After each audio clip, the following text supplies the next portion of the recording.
Mastar Maji Budi Harsono lahir di Madiun, Februari tahun 1946. Ia merupakan anak sulung dari 6 bersaudara, dari keluarga sederhana dengan tingkat perekonomian pas-pasan. Ayahnya bernama Suratman, hanyalah seorang pegawai di Departemen Transmigrasi. Sedangkan ibunya bernama Tunik, hanya sebagai ibu rumah tangga. Dari latar belakang keluarga ini, dia pun melewati masa kecil penuh kesederhanaan.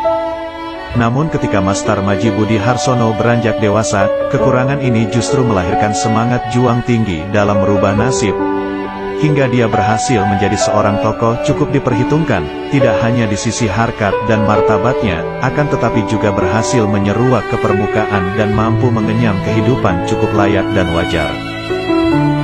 Masa kecil Mastar Maji Budi Harsono berjalan biasa-biasa saja, layaknya seorang bocah, di kalangan teman sepermainannya. Dia dikenal sebagai anak pemberani dan nakal. Bahkan sejak duduk di bangku kelas 3 SD Panggung Madiun, Mastar Maji sudah berani berkelahi di luar. Kenakalannya berlanjut hingga ia masuk SMP. Bahkan ketika duduk di SMUI Madiun, ia pernah diancam akan dikeluarkan dari sekolah jika tetap senang berkelahi. Yang agak berbeda dibanding teman seusia adalah, kesukaan dia bermain dengan teman yang usianya jauh lebih tua.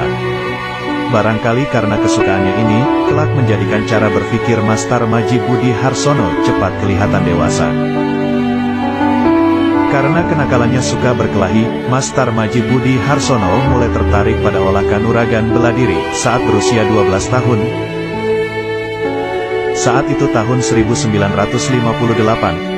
Di halaman rumah dinas wali kota Madiun digelar pertandingan seni bela diri pencaksilat, merupakan satu tradisi tahunan yang selalu diadakan untuk menyambut hari proklamasi kemerdekaan.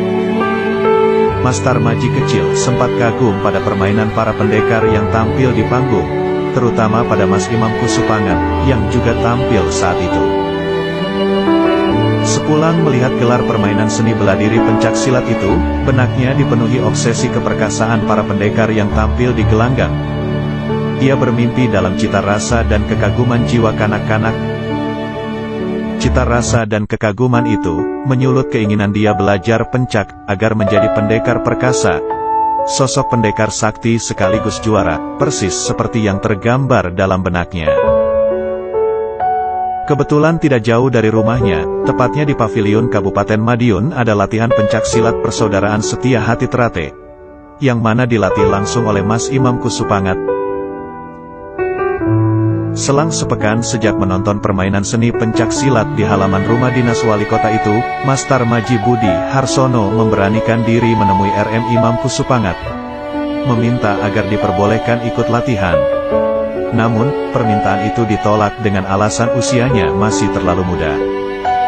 Saat itu, ada tata tertib, yang boleh mengikuti latihan Persaudaraan Setia Hati Terate, adalah anak dengan usia 17 tahun ke atas, sudah dewasa, atau anak yang sudah duduk di bangku SLTA.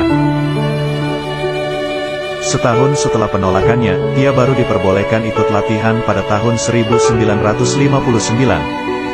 Kebetulan adik Mas Imam, Mas Abdullah Kusnowijoyo atau Mas Gegot, juga ngotot ingin ikut latihan.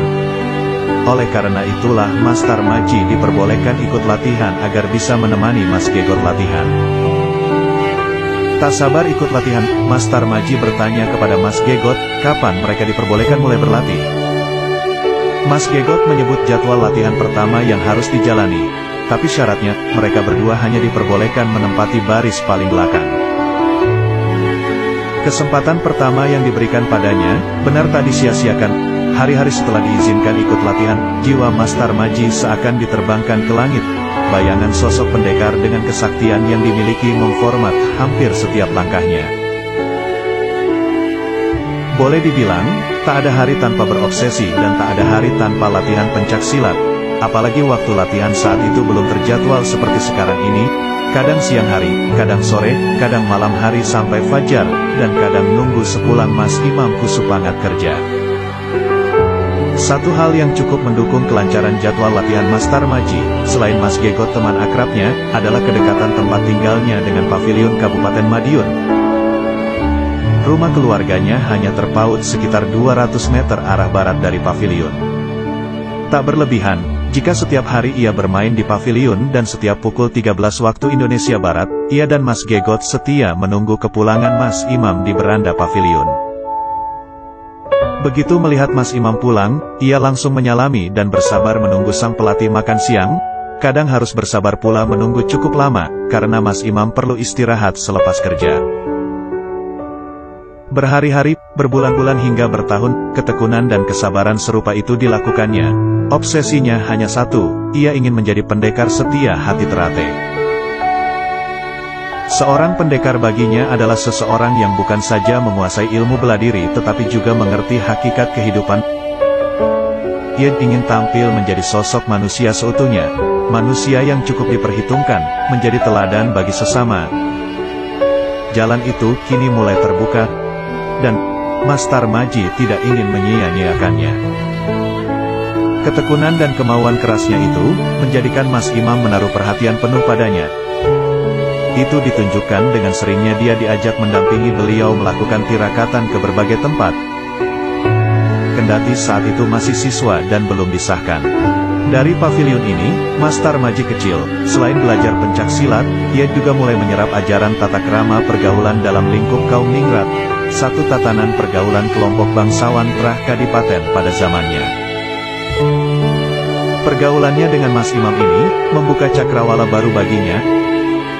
Mas Tarmaji yang lahir dan berangkat dari keluarga awam, sedikit demi sedikit mulai belajar tata krama rutinitas hidup kaum bangsawan. Dari tata krama bertegur sapa dengan orang yang usianya lebih tua, bertamu, makan, minum, hingga ke hal-hal yang berbau ritual. Misalnya olah rasa latihan mempertajam daya cipta atau laku tirakat, dalam istilah lain sering disebut sebagai tapa brata. Pada suatu malam, tepatnya sepekan sebelum Mas Tarmaji disahkan, Mas Sutomo Mangkujoyo datang ke rumahnya. Padahal saat itu malam sudah larut dan ia sendiri mulai beranjak tidur. Mendengar suara ketukan di pintu, ia pun bangkit, membukakan pintunya. Lah sempat kaget saat mengetahui yang datang adalah tokoh persaudaraan setia hati Terate. Namun ketika dipersilakan masuk, Mas Sutomo Mangkujoyo menolaknya dan hanya berpesan, "Dik, persaudaraan di setia hati Terate itu, jika ada saudara datang, entah itu siang atau malam, bukakan pintu lebar-lebar, nanti, engkau bakal mendapatkan hikmah." Pesan dari tokoh peletak dasar organisasi persaudaraan setia hati Terate itu, hingga di hari tuanya, seolah-olah terus terngiang dalam benak Mas Tarmaji. Pesan itu pula lah yang menjadikan dirinya setiap saat selalu bersedia membukakan pintu bagi warga persaudaraan setia hati Terate yang bertandang ke rumahnya. Setelah berlatih selama 5 tahun, yakni pada tahun 1963, Mas Tarmaji Budi Harsono disahkan oleh Mas Imam Kusupangat menjadi pendekar persaudaraan setia hati Terate tingkat 1, bersama dengan Sudiro, Sudarso, Bibit Sukadi, Sumarsono, Sudipyo, Bambang Tunggul Wulung dan RM Abdullah Kusnowijoyo. Salah satu pesan yang selalu ditekankan Mas Imam Kusupangat setiap kali mengajak Mas Tarmaji melakukan tirakatan adalah, jika kamu ingin hidup bahagia, kamu harus rajin melakukan tirakat, disiplin mengendalikan dirimu sendiri dan jangan hanya mengejar kesenangan hidup. Jika kamu hanya mengejar kesenangan, kamu akan terjerumus ke lembah kesengsaraan. Sebaliknya, jika kamu rajin berlatih mengendalikan hawa nafsu tirakatan, kelak kamu akan menemukan kebahagiaan. Ingat, sepiro gedening sengsoro, yen tinompo amung dadi cobo.